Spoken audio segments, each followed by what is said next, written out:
Isn't it more seamless to share a PPT? Because ये ऐसा role होता जाता है.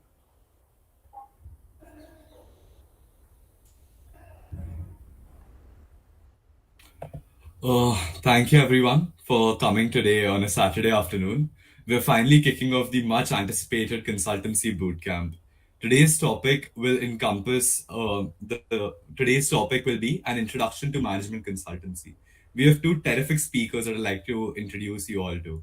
First up is Mr. Keshav Jain, who graduated from BITS Pilani in 2019 with a Bachelor's of Manufacturing Engineering under his belt. He also holds a Master's in Business Administration from the prestigious IIM Calcutta. He has worked as an in-house consultant at JSW and is currently an associate consultant at Bain and Company. We also have Mr. Digvijay, who is currently a fourth year at BITS Pilani, pursuing a bachelor's in manufacturing engineering and a minor in finance. He's an incoming associate at BCG and is currently interning Credit Suisse. Thank you both for taking out time time from your busy schedules and being here today. Let's commence the bootcamp. Okay, thank you, Rahul Raj, for the introductions. Keshav, are you there?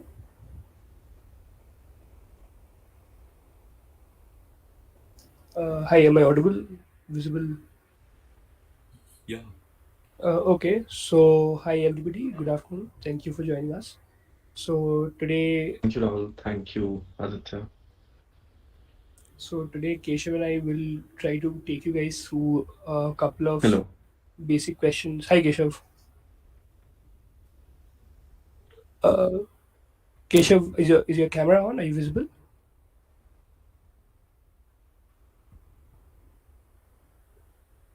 Yeah. Hi. Um, Hi. So let's start with the session. Sure. Okay, so let's quickly go on to what will be the initial questions. And before that, let me just quickly give a very brief overview. So today, I think we'll try to cover the basics of consulting, like an intro to management consulting, and try to get a flavor of what Keshav's life as a consultant is right now, along with certain insights that he can give us about the industry, about the kind of job, who gets in, how, and the other details of how to get in will be there in following bootcamp sessions. Okay, so let's start with the first thing. So the first question that I think everybody is dying to know is, what is management consulting like? Is it like, Yeah. go ahead.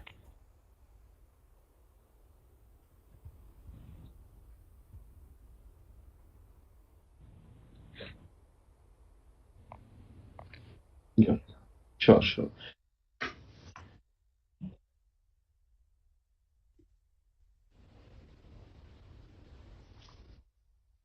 Yeah, guys. So actually, my internet is breaking a little bit. Do you guys mind if I turn off my video? I think I'm not sure if this is a lag on my side or is it for everyone. Yeah, I think there's a lag on your end. No worries. We can continue. Okay. Yeah. Um. Okay. I'm really sorry, guys. I'm not in my office or at home currently. I'm at a friend's house. Um. Right. So, first of all, thank you so much for inviting me to give this talk, and I'm really grateful for being here. And special thanks to the PU and Rahul Raj. He coordinated really well with me, so thank you for that. So I'm told that this session I have to talk about what consulting is, what opportunities as a consultant you get to like what work opportunities you have, possibly also what exit opportunities you have. I've been told, and what kind of projects you'll get to work on. So I'll try to focus my talk about these two, three things. So first of all, uh, what is consulting? It's very simple. Clients come to you with their problems, their business problems. These business problems could be in the field of strategy. It could be field of it could be in the field of performance improvement. You could have turnaround project. Let's say client facing liquidity issues. You kind of like major losses. So you try and see you try and advise them on how they can turn around their whole company, right? And then you also have some project management kind of cases where you are trying to implement a new initiative in their company. Some cases are also around M&As, so mergers and acquisitions, right? So starting from what target companies your clients can acquire to grow their business or to optimize their costs, to finally figuring out what approximately could be the right value for those companies, and how you can best integrate those companies within your own organization. So those kind of projects are there. So the birth of consulting is typically when a client uh, has already identified a problem, right, in their own organization, and they can't, with their own management teams, they can't fully potentially address it, right? So that is where consulting companies come in. What consulting companies bring to the table is mostly a lot of horizontal experience, right, with similar problems. For example, let's say you have a strategy project for an EV component manufacturer, right? So, and this is based in India. So, for example, my firm could have done, Bain could have done similar projects in China, Japan, Southeast Asia, America, Europe, etc. So, specific knowledge from those projects, along with generally good problem solving skills, and like a third person view, oftentimes an expert, functional expertise also. For example, if costs are an issue, right, in your supply chain, and let's say this is an FMCG supply chain. So, consulting partners typically have more than a decade of experience, right, in one particular industry. So they have seen a lot of similar problems. So they sort of, some of them might sort of develop this expertise with regards to supply chain optimization for, say, an FMCG major. So this is what consulting companies typically bring to the table, Right. right? Thank you so much for that answer. It's quite insightful. I think a lot of people have this idea that a lot of companies hire consultants when they're facing some problems, like when something's not going Hmm. correctly. Is that usually always the case that consultants are hired only when something's wrong? No, that's actually not true. So everything could be going right, but you still want to make it better, right? So Right. you could still be growing at 15-20%, but nowadays for startups that's not good enough. To raise their next rounds, they want a growth of 40, 50, 60%. And how can they get it? If they enter new markets, if they tap new customers, all sorts of things, right? If they develop new products. And how do they do it? They want the view, the opinion, and the advice of people who have done similar things before. So it could just simply be a how can I be better problem also. Right. And In fact, the best cases from like a compensation point of view, and from a general overall experience, are those where there are no problems at all. So the good times are always the good companies having good times are always the best clients to work for. that's quite interesting. So let's go down to why exactly you were motivated to join management consulting, and why is it a sought after profession for a lot of youngsters coming out of the best colleges in India and abroad? Hmm. So I think the biggest reason is that the exposure of industries, functions, and experiences you get in consulting is unmatched. It's completely unmatched in any other firm.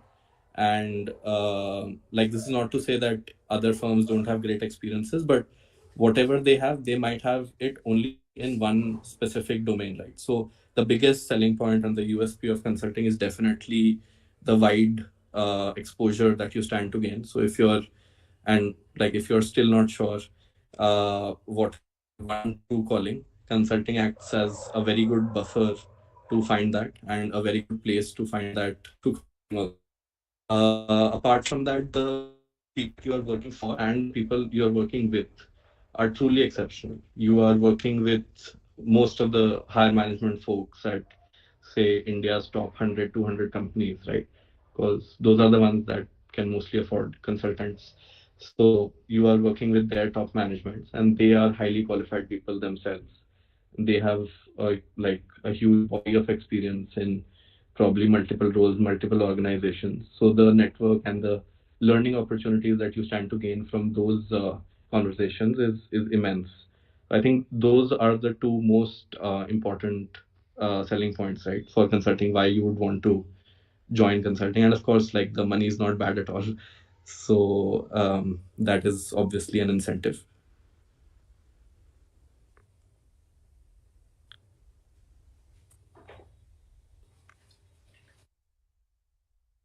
Oh, I'm so sorry. Thank you for the answer, Keshav. I think a lot of people have this idea that you can be a good consultant only if you're an extrovert or you draw your energy from talking to other people. Is there a Hmm. one size fits all personality who's usually drawn and is good at consulting? I mean, is there a place for everybody or is there a particular set of Uh, people?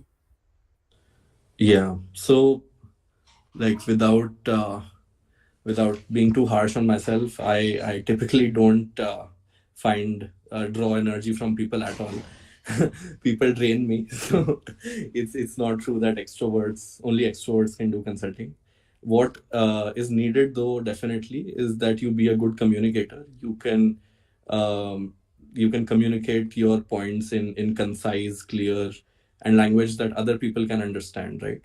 So that is typically extremely important. It's while you need not be an extrovert, but it is like you definitely need to have a certain command over language, and you definitely need to be basically like a person that people want to listen to, or people want to talk to, right? So don't need to be an extrovert, but you also basically can't be a snob or like a person who doesn't simply doesn't like to talk, right? So definitely, definitely. And you just mentioned that it doesn't matter if people are an introvert or an extrovert as long as they have certain good skills, right? Hmm. One skill that is commonly touted as a crucial skill for consultants is problem solving. Hmm. So could you demystify that a bit for us? Like, what according to you is this problem solving skill that everybody wants to acquire? Hmm. Hmm. So the Yeah, so the the most important skill, you're right, in consulting is problem solving, and it is definitely not like a very difficult skill to acquire. It's a lot about common sense, a lot about first principles, a lot about having a general idea of how businesses operate, how they can make money, right, and where they can't make money or stand to lose money. So like that intuitive understanding about business and money, and a lot of common sense first principles thinking, which I think is very practicable, trainable, and acquirable. And I think the current model through which consulting firms and a lot of these firms try to hire is of course through cases, right, case solving and case competitions. So that I think is the easiest way to develop the skill, problem solving. And like yeah, within my job also, if I look at a typical week, right, so problem solving sessions happen almost every day, where you're just basically sitting down with your team trying to ideate what can we do next about this problem, what paths can we take, who we can talk to gain the best information about this, right? So those kind of things. So this is not your engineering problems at all. This is just simple common sense. And I think case solving is the best tool to pick up this skill. Right. And you just mentioned about how your week goes as a consultant. I think all of us are terribly excited to hear you sort of lift the veil a bit and tell us a bit about, how an average day looks like on a project for you or any consultant for that matter. Right. So it of course depends a lot on what kind of a case you are on, what kind of a client you're dealing with. But typically, a lot of our clients expect us to be, and it's best if the consultant goes to the client's office right in the beginning of the week. So typically, Mondays are where we either fly to the client location, or if it's local to where we are staying, we simply go to the client location. So Monday morning start with like a debrief and a team check-in, a client check-in, what we have to do in the upcoming week and what happened in the previous week, and then a couple of hours of problem solving. How we can So a lot of problem solving is basically identifying the best possible method, the best possible path to basically solve the problem. So those discussions may take a couple of hours on Mondays or Tuesdays, right? And then each individual problem has 10 different micro problems, right? So if you are basically, let's say, solving for a growth problem for a D2C brand, right? So that itself might have an e-commerce play, a retail play, a distributor play, all of those different things, right? So the problem is typically broken down into these multiple what we call like MECE parts, right? And those MECE parts are assigned to different consultants. And then after you've problem solved on how you can solve like each of those problems, you typically start with your analysis, right? If it's say if your analysis involves a lot of number crunching, then you of course have to work on Excel a lot. But it could also just involve research, a lot of research, right? So if you're um, take the example of a solar inverter manufacturer, right? So that is a highly technical product. So you're trying to solve for growth for a solar inverter manufacturer, right? So you need to uh, basically understand all the details about their product, and for that you need to set up expert calls. You need to understand from experts. So a lot of time problem solving is just basically understanding what kind of products or what kind of markets our customers can enter, right? Our clients can enter. So that might involve a lot of talking to experts, or experts within the organization, experts outside the organization, experts in the client organization, right? So that takes up a lot of the consultant's time.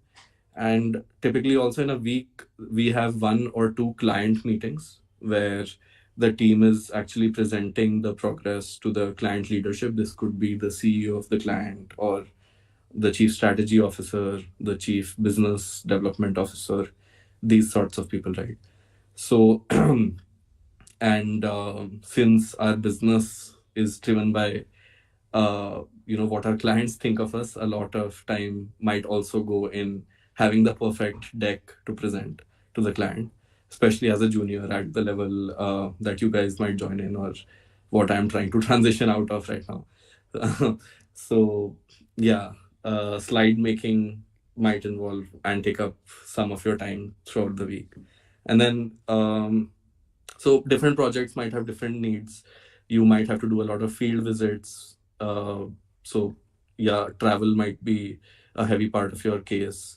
In some projects you might be visiting some competitors, some supply chain partners, all of those things, right? So, and then Thursday night is when we usually fly back to our home office. And Friday, at Bain, at least Fridays at Bain is a thing. And so we try to also wrap up our day on Friday by 6, 7 or 7:30 p.m. And then after that, it's mostly partying. And I open my first can of beer at around 4 p.m. on Friday. But that depends a lot on your case also, of course. And my weekends are sacrosanct. So I like 99% of us, and on 99% of weekends, don't have to pick up our work phone at all, or our laptop at all, right? So Monday 10 a.m. to Friday 7 p.m. is when I am a consultant. On other days, I'm just a guy who chills. That's quite the life. Yeah, maybe. I think another aspect that a lot of people really want to know about from an insider is about the work-life balance. There's a lot of stories about how consulting is a very hectic career option. So could you tell us a bit more about that, as well as the compensation, which is what a lot of people really look for in some of these careers like consulting? Right. So starting with the work-life balance, it is hectic, no doubt about that. Especially, like I said, Monday to Friday is hectic. There is absolutely no time to do most of like other stuff. I mostly can't chill with my friends during weekdays. But what you can do is you can build in your own, like you can take some time off throughout the week, build in that time in your calendar in advance, right? So if you are a person who likes to go to the gym, you can you can definitely build that 1 hour in every day. So it's not like you don't have a life outside the job from Monday to Friday. You have a life, but but like you have to sort it out in advance. So impromptu plans on weekdays are a definite no-no. But otherwise, weekends are completely free.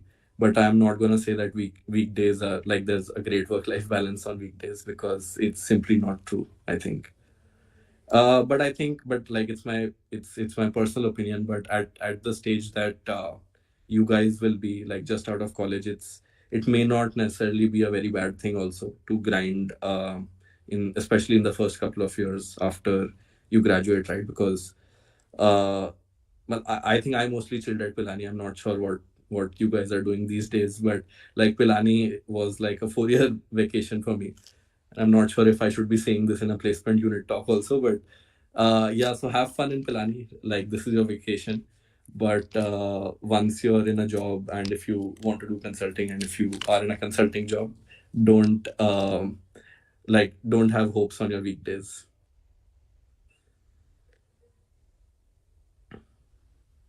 Right. So thank you for that. I think one more thing that a lot of aspiring consultants are very curious about are exit opportunities, right? So something that I think a lot of people here want to know about is it's commonly said that a lot of consultants have shorter tenures. It's a common thing to see consultants exit in 2 years, and the availability of exit opportunities is also listed as an attractive quality of the profession. So could you tell Mhm. us a bit about how common it is to exit? What are the exit opportunities, and why do people exit quite often? Right. So let me start with why do people exit actually. So typically what happens in like 2 to 3 years in consulting is that you start developing um, a really good skill set for a lot of companies to hire you in either their growth roles, right? For if you're trying to exit to a startup, growth, product management, business development roles are typically these sort of skills you most consultants develop quite well, because this is what most of their business comes from, right? So they have solved growth problems a lot in 2 3 years. So those kind of roles do start appealing to some people, especially if some like if people like if people have started to develop a liking for some businesses, right? So they might want to exit in such kind of roles.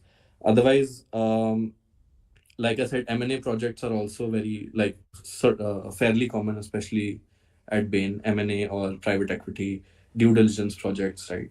So those sort of projects are also common. So exits could also include some of the Ps or VCs, right? So if people have done those kind of projects in their 2 to 3 years, those sort of exit options are also lucrative in terms of the financial incentives on offer and general career advancement prospects, right? So those are also lucrative options to look at. If you're coming right after undergraduate, it is mostly advisable that you get an MBA if you are planning to stay in consulting for a longer term. Because I am not 100% sure, but I haven't seen a partner who's not an MBA at Bain. So people do mostly get an MBA, and people can do it right after college and then join consulting, right? Or like after 2 or 3 years at consulting, people can take a 2 year break and then come back to consulting if they want to. So MBA is definitely also one of the so-called exit options um, for for for people joining just after undergraduate, right? And why do people exit? It's a multitude of factors, but mostly see, I'll start with the bad ones first. It's some people do get burned out in 2 to 3 years, and it's not easy to keep up with a hectic job throughout your life. And like some people might also enjoy, so it's really personal. If people can get their high out of working for 12 13 hours every day for 5 days a week, that's I mean, a lot of people do stick, right? And consulting at the end of the day is like a pyramid structure, right? You have a lot of associates, fewer consultants, fewer managers, even fewer associate partners, and very few partners, right? So at each stage, not only do you want to exit, the firm also sort of might push some people, right, to find other lucrative opportunities outside. Not in the sense of firing, but so there are career development opportunities within, for example, Bain as well, where more experienced consultants help you look out for other opportunities in the industry as well. So this is obviously the not so pleasant side of why people exit, but the pleasant, the better side of why people exit is simply because they get a better offer, right? And it does happen a lot. So if you if you get a 2x jump in a job that you like with more sustainable hours of work, why would you not want to take it, right? So that is also definitely one of the reasons why people exit. Definitely, I think that's a very insightful answer. The next question that I think we had was from more of an industry point of view. So, with the growth of data analytics driven organizations and the democratization of business knowledge, with the growth of the internet and people exiting into other firms, how do you see the future of consulting in about 5, 10 years to 20 years horizon? Hmm.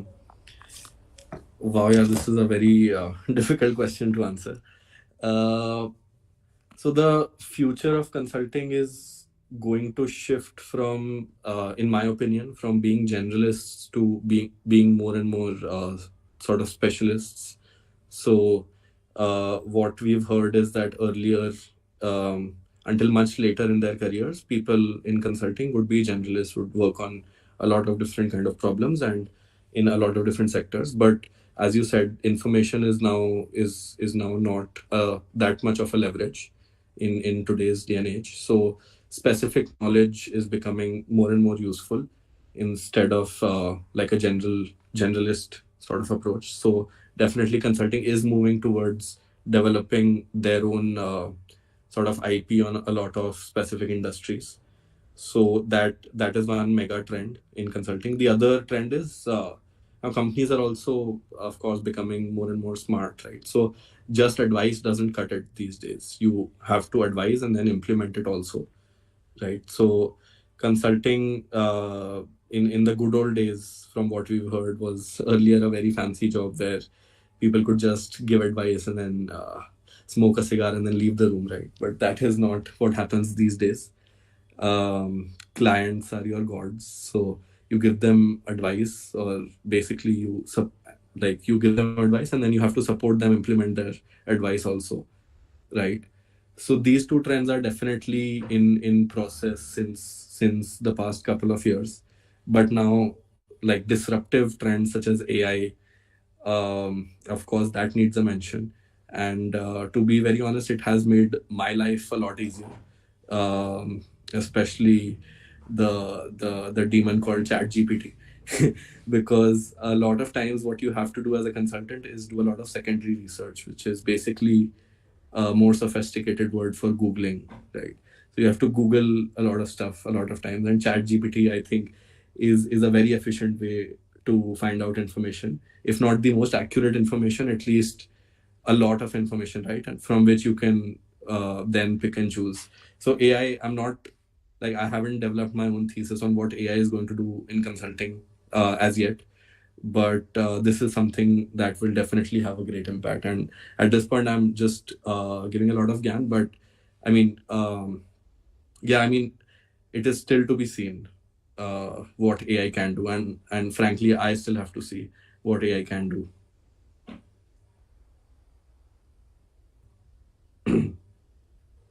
I think those were all the questions from our end. Now, before we go into the Q&A session where we'll open the floor to questions from our audience, could you give us a bit of an overview of the consulting landscape, so as to speak? Because there are a lot of words like strategy consultant, impact consultant, boutique firm, etc. Could you tell us a bit more about that? And how do people usually apply to these firms? Is it mostly through a campus pipeline? Do they apply offline? Is it mostly for post MBA roles? Something of that sort. Hmm. Yeah, so first of all, tiering, I'm not 100% sure if I'm a big proponent of tiering firms like this, but yeah, MBB are supposed to be, and they are, of course, the largest consulting firms by size also, between what has been listed on the screen as tier 1 and tier 2. But yeah, so MBB is definitely strategy consulting, which is basically clients come with problems like I just mentioned, and then you have to solve them. And so are Carney, Oliver Wyman, LEK, Parthenon, which is on your screen. So these are all strategy consulting firms, right? And then there are what we call boutique firms, right? Boutique consulting firms. For example, A&M, Alvarez and Marcel is a specialist in transformation projects, in M&As, in turnaround projects, right? So, for example, if you know about the SR Steel insolvency, right, which got acquired by ArcelorMittal Nippon Steel. So that was a steel plant, if I'm not wrong, on the verge of a shutdown because of their insolvency issues and of their solvency issues and liquidity crunch and all of that, and a lot of loans, etc. So A&M, I think, supported ArcelorMittal to turn around that, to first acquire and then turn around that steel plant. So some consulting firms have boutique specializations, right? So Accenture typically does a lot of PMO, which is project management, basically a project management office for their client firms, um, right? And then, so these big four firms on your screen, Deloitte, PwC, EY, KPMG, these are accounting firms, right? So they are like what you call chartered accountants, right? So you have CA firms, and so these are those firms, and they have also started their consulting arms. So they also do consulting. So, but yeah, so that they are, I think, fairly new to this business, to strategy consulting. They do not compete at the same hourly rates as some of the firms listed on the upper half of the page. And then there are Indian consulting firms also, Octus Advisors, Goodera, Indus Insights. These are all Indian consulting firms. They have, some of them have their own specializations. For example, Octus, I think, does a lot of logistics, transport sort of projects, right? Goodera does a lot of social impact, if I'm not wrong. Goodera does a lot of social impact, yeah. So these firms have their own specializations. But if you look at uh, the most wide uh, the most wide portfolio of clients, so that would come from your, what has been listed as your tier 1 and prestigious global tier 2 firms. So they have the most broad expertise across various industries, various specializations, various functions. Right. Thank you so much for that. And I think now, before we move on to our Q&A session, the other thing that I think a lot of us would like to know is, could you describe in some detail any exciting or interesting case that you've worked on so far at Bain? Acha. Uh, right. So I was working with this client, which I just mentioned, actually, an EV major in India, who's also India's largest two-wheeler manufacturer, right? So they have recently launched an EV. So I had to basically design their whole supply chain. I meaning my team, right? So and so that was really interesting because that sort of gave me a complete overview of the whole EV supply chain basically within India and how it's coming out. What are the opportunities? What are still the white spaces where a lot of business can be created in the ecosystem, in the EV ecosystem? So that was a project that I personally enjoyed a lot, and I got to travel a lot because of that case. And we were also looking at acquisition targets. So those acquisition targets are mostly based in Europe. I could not travel to Europe, but it would have been really fun if I had the opportunity to travel. But yeah, so I think that gave me a lot of confidence on my own ability as a consultant, because I did a lot of problem solving on that case. I We basically started a new vertical for them. So now they also manufacture components for EVs of other manufacturers, right? So that it's Bain basically helped them start it. So for that, starting from what kind of business they want to look at in that component supply, and to actually getting that business from them. So actually calling those other firms to buy our clients' products, right? So everything was sort of handled by our team. I really enjoyed that project, and it usually started in the morning at 10 a.m. and would go up to 2 3 a.m. in a hotel room with other stuff like alcohol, etc. So it wasn't so bad also, but but yeah, I think my team also, so team also I think is a major factor in your case experience, obviously, because you're spending basically all of your time with them. So I think my team also was extremely chill.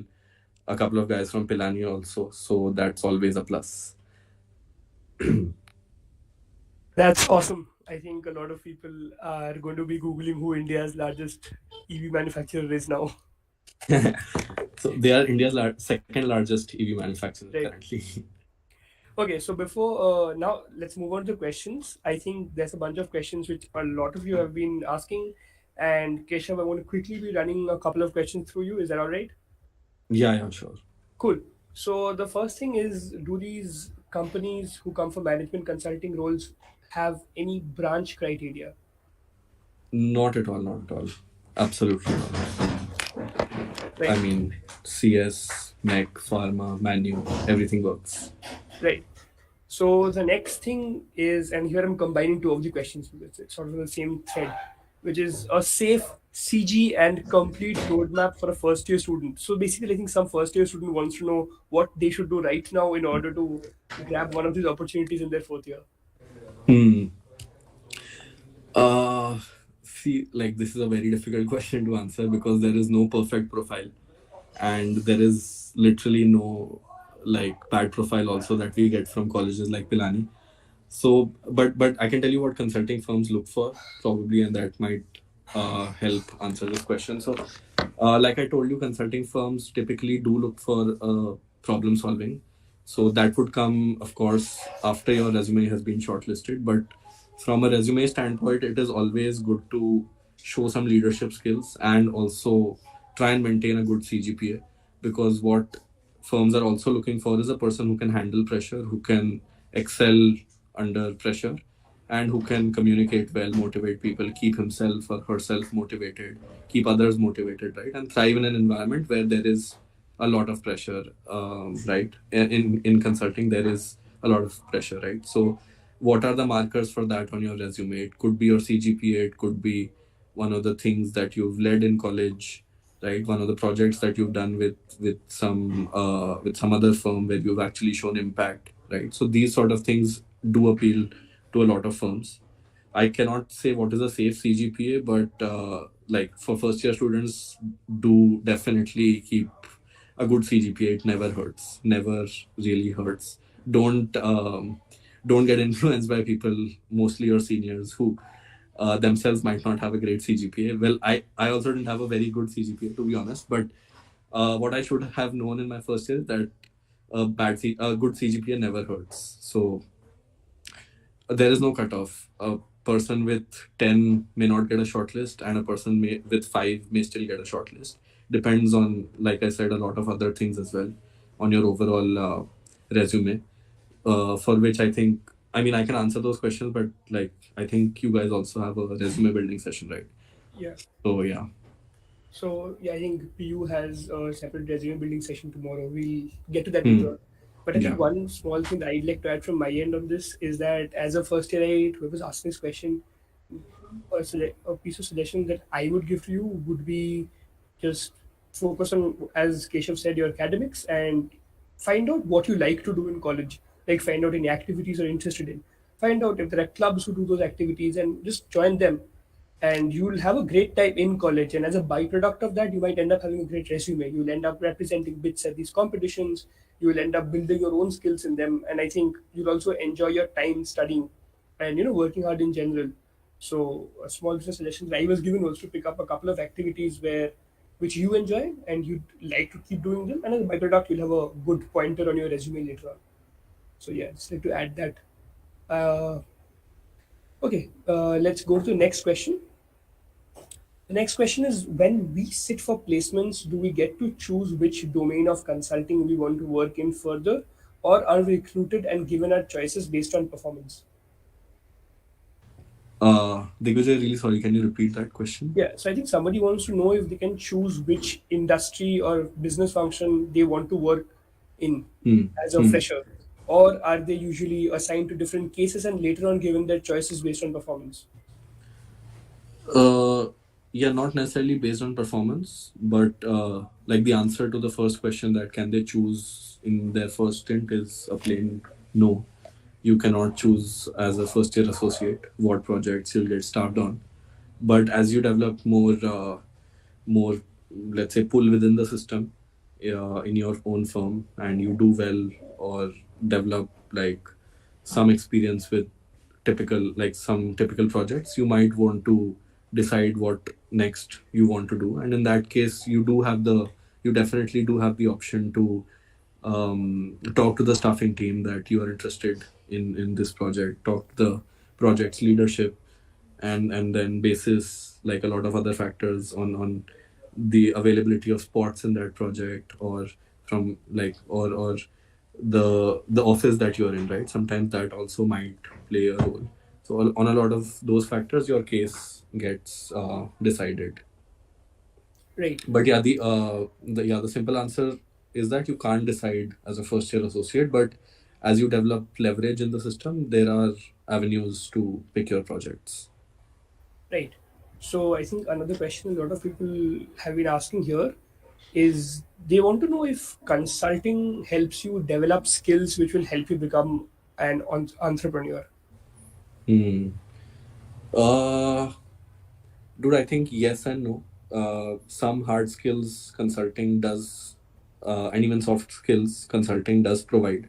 It definitely gives you the exposure with some of the best people in the country. So, and that is never a bad thing when you're starting out on your own. So it does help. And in terms of hard skills, it does teach you basic things like how to look at a market, how to enter a market. So those sort of things you definitely gain an insight on in consulting. What it does not give you is the confidence to start on your own, right? So if you want to do a startup, consulting might not motivate you to do your own startup, right? So people who want to start out on their own, they have to have that. It's almost like that intrinsic theory of entrepreneurship, right? That entrepreneurs do have to have that thing inside them also to be able to become entrepreneurs. So consulting is not the path to entrepreneurship in that sense. Right. Somebody's asked this. So, Keshav, you were at JSW as well as a consultant. So, Hmm. how would you contrast working at a core company as a consultant with respect to your experience at Bain? Uh, yeah. So I first of all in Pilani, I was, and even now, I definitely do have an affinity towards core sectors. I did manufacturing engineering at Pilani, so I was definitely more interested in engineering than tech. So that's why I also joined JSW. The projects that you work in a firm's in-house consulting team are basically that firm's own projects, right? So JSW is a steel company. So what I did there was mostly try to solve automotive sales for them. Uh, so they have clients like Toyota, Kia, Hyundai, etc. Right? So how can JSW sell more to them, sell better to them, sell faster to them? Those sort of problems is what I worked on at JSW. Uh, Whereas at Bain, of course, like I told you, it's a wide open field. There are a lot of different industries, different cases, different functions, different experiences, right? So just in terms of the uh, breadth and length of experiences, it's a lot different. Okay. So, a lot of other people are also asking this question. They want to know the split of skills between hard skills and problem solving vis-a-vis good communication skills. And to put it in a more blunt way, they want to ask how often do you actually end up solving a lot of crucial problems as opposed to presenting a solution in a better manner. Hmm. Hmm. Yeah, matlab, you definitely have to solve also. It cannot be only about presentations, right? So if you don't have the answer, you don't have the answer, right? For a problem. So then, no matter how your slides are looking, how your presentations are looking, nothing's gonna help you.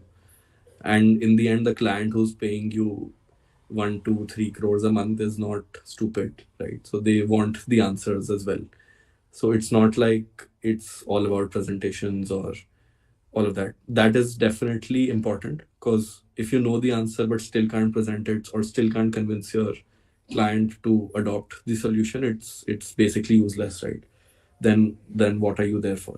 So both of them are important and complementary. I mean, you need to have both of them. I think it's not one or the other. Definitely, I think that's a very insightful answer.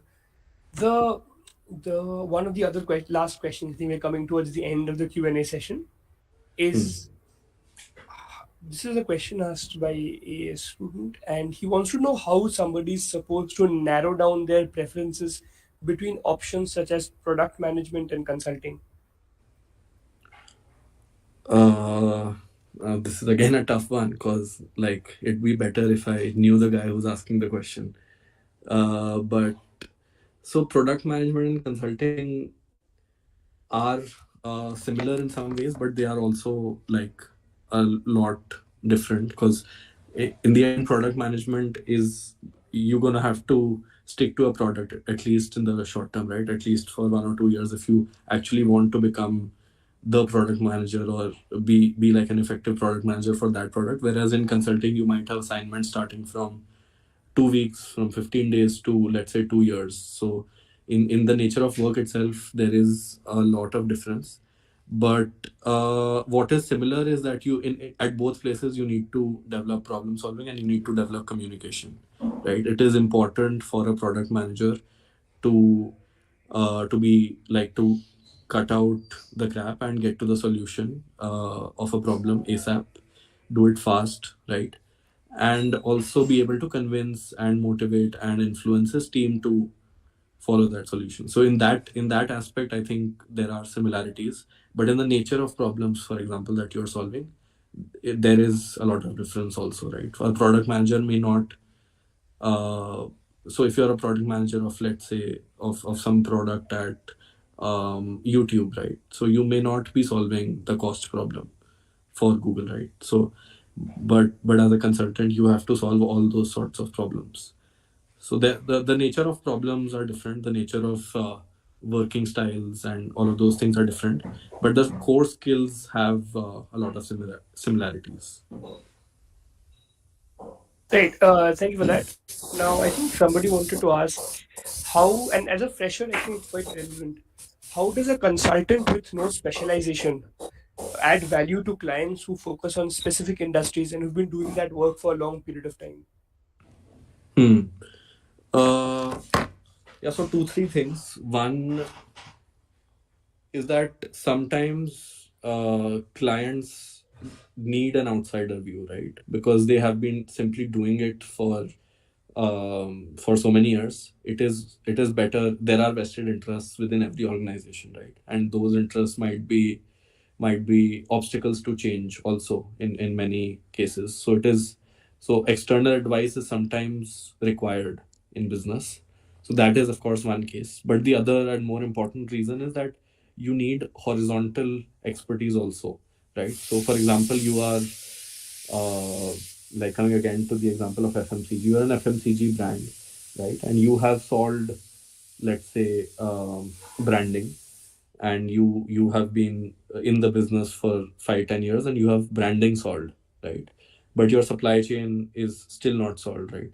So you need people who have worked with other similar companies to find out what is the best way to solve that supply chain. Or like, take the example in reverse, right? You have solved the supply chain, but you're still not sure what is your brand positioning, how's the customer treating your brand, right? And one way is to hire, uh, like, in, hire within your own firm, right? Hire brand managers and all of those people within your own firm. But that is, in many cases, not the most cost-effective solution. The most cost-effective solution, in a lot of cases, might just be to offload this task to a consultant.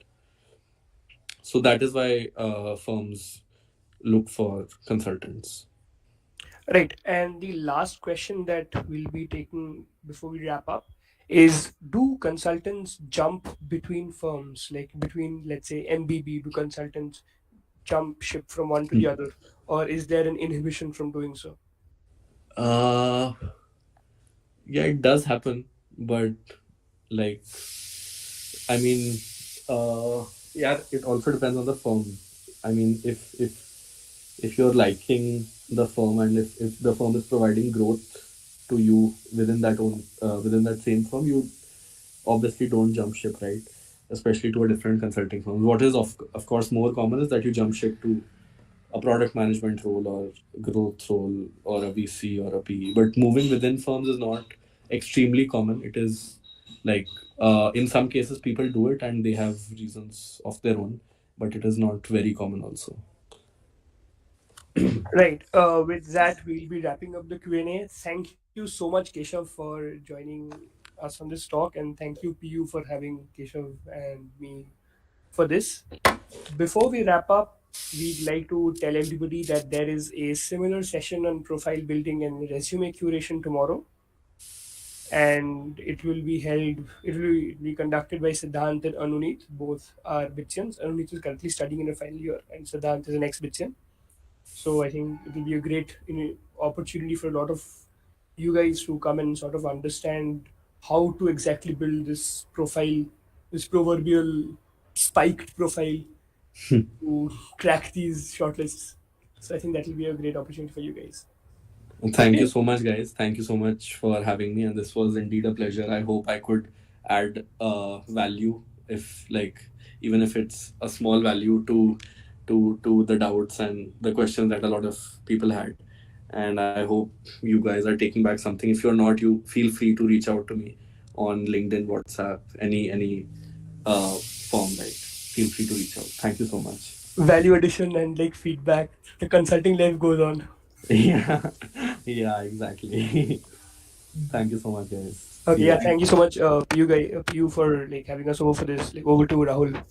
Yeah, thank you so much, Digvijay, Keshav. Terrific having both of you all over. Thank you, Digvijay, for holding such a great session. That's it. Welcome. Bye bye.